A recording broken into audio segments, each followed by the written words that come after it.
నమస్తే తెలుగు ప్రజల గుండె చప్పుడు మన తెలుగు టీవీ స్పెయిన్ న్యూస్కి స్వాగతం. ప్రకాశం జిల్లా దర్శిలోని తెలుగుదేశం పార్టీ కార్యాలయంలో జరిగిన పార్టీ ఆవిర్భావ దినోత్సవ వేడుకల్లో నియోజకవర్గ ఇన్ఛార్జి గోరంట్ల రవికుమార్, నగర పంచాయతీ చైర్మన్ నారప్శెట్టి పిచ్చయ్య పాల్గొన్నారు. ఈ సందర్భంగా కార్యాలయం ఆవరణలో పార్టీ జెండా ఆవిష్కరించి కేక్ కట్ చేశారు. అనంతరం మాట్లాడుతూ తెలుగుదేశం పార్టీ కార్యకర్తలకు 42వ ఆవిర్భావ దినోత్సవ శుభాకాంక్షలు తెలియజేసి తెలుగువారి ఆత్మ గౌరవం కోసం, వారి గుర్తింపు కోసం ఎన్టీఆర్ పార్టీని ఏర్పాటు చేశారని, తెలుగుదేశం పార్టీ ఆవిర్భావం ఒక సంచలనమని, పార్టీ రంగు సింబల్ చూస్తే ఒళ్ళంతా పులకరిస్తుందని, ఎన్టీఆర్ ఏ ఆశయంతో అయితే పార్టీ పెట్టారో ప్రతి ఒక్క కార్యకర్త సైనికుల్లా పనిచేసి 2024 ఎన్నికల్లో పార్టీని అధికారంలోకి తీసుకురావాలని, టీడీపీకి గ్రామ గ్రామాన వాడవాడలా ఇంటింటికి కరుడుగట్టిన కార్యకర్తలు ఉన్నారని పేర్కొన్నారు. వికారాబాద్ జిల్లా పరిగిలో అర్ధరాత్రి ఇంట్లో చెలరేగిన మంటలు 6 తులాల బంగారం, ₹1,00,000 నగదు, 3 లక్షల రూపాయల విలువ చేసే చీరలు, ½ కేజీ, ½ కేజీ వెండి, 6 లక్షల విలువైన కిరాణా సామాగ్రి, ఇక ధాన్యము, లేడీస్ కార్నర్ సామాగ్రి పూర్తిగా మంటలకు ఆహుతైపోయింది. ఇల్లు తగలబడిపోవడానికి తమ ఇంట్లో ఉన్న సమయంలో బయట చిలుకు పెట్టడమే అనుమానాలకు తావిస్తోందని బాధితురాలు ఆరోపిస్తోంది. వికారాబాద్ జిల్లా పరిగి మండలం యాబాజీగూడెం గ్రామంలో నివాసం ఉంటున్న కిరాణం దుకాణంలో అర్ధరాత్రి ఫ్రిడ్జ్ షార్ట్ సర్క్యూట్తో ఒక్కసారిగా ఎగిసిపడిన మంటలు చెలరేగాయి. ఇంట్లో నిద్రిస్తున్న 2 భార్యాభర్తలు, వారితో పాటు తమ కొడుకు ఇంట్లో ఉన్నారు. ఇంటికి మరో డోరు ఉండడంతో డోరు తీసే ప్రయత్నం చేశారు. బయట నుంచి వేరే ఎవరు గుర్తు తెలియని వ్యక్తులు డోరుకు చిలుకు పెట్టారని, అతి కష్టంతో 2 బయటికి రావడంతో ప్రాణాపాయం తప్పింది. ఇంట్లో ఉన్న కిరాణం సామాగ్రి, విలువైన వస్తువులు పూర్తిగా తగలబడిపోయాయి, దగ్ధమైపోయాయి. ఇక స్థానికులు మంటలను ఆర్పే ప్రయత్నం చేసినా ఫలితం లేకుండా పోయింది. ప్రభుత్వం ఆదుకుని తమకు ఆర్థిక సాయం అందించి ఆదుకోవాలని బాధితులు కోరుతున్నారు. వికారాబాద్ జిల్లా పూడూరు మండలంలో బీజేపీ ప్రజా ఆశీర్వాద యాత్రలో చేవెళ్ల ఎంపీ అభ్యర్థి కొండా విశ్వేశ్వర్రెడ్డి, పరిగి అసెంబ్లీ ఇన్ఛార్జి బూనేటి కిరణ్, శరత్ రెడ్డిలు పాల్గొన్నారు. చేవెళ్ల నియోజకవర్గం కాంగ్రెస్, బీఆర్ఎస్ చేసిందేమీ లేదని అన్నారు.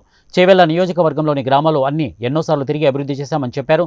అనంతరం గట్టుపల్లి గ్రామంలో ఆయన మాట్లాడుతూ ప్రభుత్వం దగ్గర ఉన్న డబ్బులు విద్య కొరకు వాడడం లేదని అన్నారు. మోడీ ప్రభుత్వంపై స్పందన గ్రామాల్లో బాగుంది అని అన్నారు. మోడీ ప్రవేశపెట్టిన పథకాలన్నీ రాష్ట్ర ప్రభుత్వాలు మేమే ఇచ్చామని చెప్పుకుంటున్నారని అన్నారు.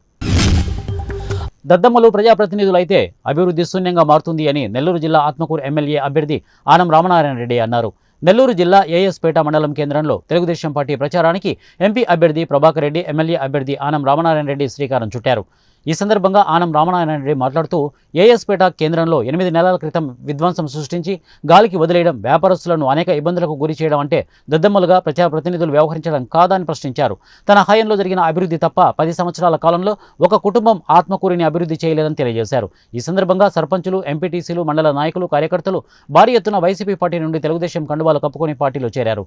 ఎన్నికల్లో ఎంపీ అభ్యర్థిగా వేమిరెడ్డి ప్రభాకర్ రెడ్డిని, ఎమ్మెల్యే అభ్యర్థిగా ఆనం రామనారాయణ రెడ్డికి ఒక అవకాశం ఇవ్వాలని తెలియజేశారు. ఏలూరు జిల్లా నూజివీడు పట్టణంలో సారథి ఇంజనీరింగ్ కాలేజ్ వద్ద పోలీసులు చెక్ పోస్ట్ నిర్వహించారు. ఎన్నికల తనిఖీల్లో భాగంగా కృష్ణా మిల్క్ యూనియన్, విజయ డైరీ వారి వాహనంలో 5,32,000 నగదు దొరికిందని సిఐ మూర్తి తెలిపారు. పట్టుబడిన నగదును ఫ్లయింగ్ స్క్వాడ్ వారికి అప్పగించడం జరిగిందని అన్నారు. 5,32,000 ట్రెజరీలో చెల్లించడం జరుగుతోందని అన్నారు. సరైన ఆధారాలను చూపించి డబ్బులను తీసుకోవచ్చని సిఐ మూర్తి తెలిపారు. కడప జిల్లా బదివేలు ఐలమ్మ కాలనీలో గుడ్ ఫ్రైడే ప్రార్థనలు చేపట్టారు. ఈ ప్రార్థనా కార్యక్రమానికి MLA doctor Sudha, municipal chairman Rajagopal Reddy హాజరయ్యారు. ఈ సందర్భంగా వారు మాట్లాడుతూ క్రైస్తవ సమాజ ప్రజల్లో గుడ్ ఫ్రైడేకి గొప్ప ప్రాముఖ్యత ఉందని, యేసుక్రీస్తు సిలువ వేయడం, ఆయన మరణాన్ని పురస్కరించుకొని దేవుని ప్రేమ మరియు దయ మరియు విశ్వాసకులకు మోక్షాన్ని మరియు పాప క్షమాపణను తీసుకువచ్చిన యేసు త్యాగాన్ని ప్రతిబింబించే రోజని, చర్చీలు ప్రత్యేక సేవలను నిర్వహిస్తాయని, ఈ గుడ్ ఫ్రైడేని ఈస్టర్ ఫ్రైడే అని కూడా పిలుస్తారని తెలిపారు. చిత్తూరు జిల్లా కుప్పం పట్టణంలో గుడ్ ఫ్రైడేను క్రిస్టియన్లు ఘనంగా జరుపుకున్నారు. ఈ సందర్భంగా కల్వరి గిరి మీద ఆయన మరణాన్ని గుర్తు చేసుకుంటూ క్రైస్తవులు యేసుక్రీస్తులను బంధించి కొరడాలతో కొట్టుకుంటూ వెళ్తున్న ప్రదర్శన చేశారు. మానవాళిని పాపాల నుంచి రక్షించడం కోసం ప్రభువైన యేసుక్రీస్తు తన ప్రాణాలను అర్పించిన రోజు, పాపాల నుంచి విముక్తి కలిగించడం కోసం తనని తాను సంతోషంగా త్యాగం చేసుకున్న రోజు. అందుకే ఈ రోజు మంచి రోజుగా భావిస్తారు, గుడ్ ఫ్రైడేగా పిలుస్తారని చర్చి ఫాదర్ పేర్కొన్నారు. నంద్యాల జిల్లా శ్రీశైలం శ్రీ బ్రహ్మరాంబ సమేత మల్లికార్జున స్వామి అమ్మవార్ల ఉభయ పరివార దేవాలయాల హుండీ లెక్కింపు నిర్వహించారు.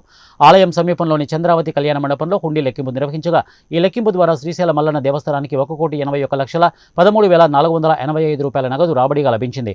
ఈ హుండీ ఆదాయాన్ని గత 16 రోజుల్లో శ్రీ స్వామి అమ్మవార్లకు భక్తులు నగదు రూపంలో సమర్పించినట్టు ఆలయ ఈవో పెద్దిరాజు తెలిపారు.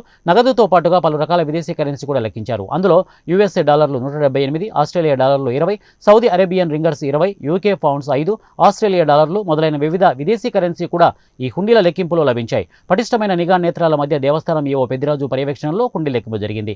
ఈ లెక్కింపులో దేవస్థానం అన్ని విభాగాలకు అధికారులు, సిబ్బంది, శివసేనకులు పాల్గొన్నారు. నిర్మల్ జిల్లా ఖానాపూర్ పట్టణ కేంద్రంలోని సుభాష్ నగర్ కాలనీలో పోలీసులు కార్డన్ సెర్చ్ నిర్వహించారు. ఇందులో ఎలాంటి అనుమతి పత్రాలు లేని 41 ద్విచక్ర వాహనాలు, 6 ఆటోలు, 3 కార్లు, ఒక టాటా మ్యాజిక్లను సీజ్ చేశారు. ఇక కార్డన్ సెర్చ్లో 50 మంది పోలీసు సిబ్బంది పాల్గొన్నారు. కాలనీ వాసులతో మాట్లాడినా, ఎవరైనా కొత్త వ్యక్తులు కనబడినా పోలీసులకు సమాచారం ఇవ్వాలని కోరారు. నేరాలు అదుపు చేయడానికి ఎస్పీ ఆదేశాల మేరకు కార్డన్ సెర్చ్ చేశామని ఖానాపూర్ సీఐ సైదారావు అన్నారు.